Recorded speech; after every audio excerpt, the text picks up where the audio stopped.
Banana use చేసి ఏ recipe చేసినా సూపర్‌గా హిట్ అయిపోతుంది. ఒక బ్యాటర్‌తో 3 రెసిపీస్ చేయొచ్చు. Just 3 ingredients. ఈ బ్యాటర్‌తో ఏ రెసిపీ చేసినా నా పిల్లలిద్దరూ ఇష్టంగా తింటారు. వీక్లీ 2 టైమ్స్ చేస్తాను అట్‌లీస్ట్ ఈ పాన్ కేక్స్ అయితే. లాస్ట్ 2 ఇయర్స్‌గా చేస్తున్నాను. ఇప్పటికి బోర్ కొట్టలేదు మా ఫస్ట్ బాబుకైతే. స్వీట్స్ అంటే వాళ్ళకి mostly banana pancakes or cup cakes.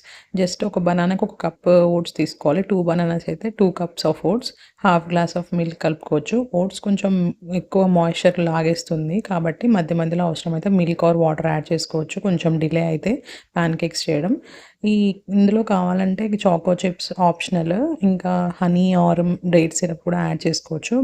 But too much sweet avoid చేస్తేనే బెటర్. క్యావిటీస్‌తో ఎంత త్వరగా అంటే అంత త్వరగా వచ్చేస్తాయి. సో ఎంతవరకు ఆపగలిగితే అంతవరకు బెస్ట్. ప్లెయిన్‌గా యాక్సెప్ట్ చేస్తే ప్లెయిన్‌గా ఇచ్చేస్తే బెటర్.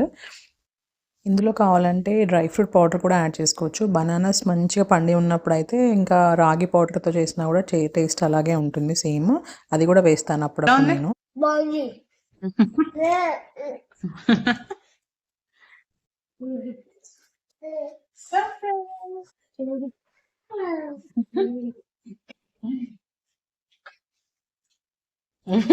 తిను. ఆంటీ వచ్చింది. అది ఒక ప్యాకెట్ ఉంటాయి, కప్ కేక్ ఉంటాయి. బాగుందా?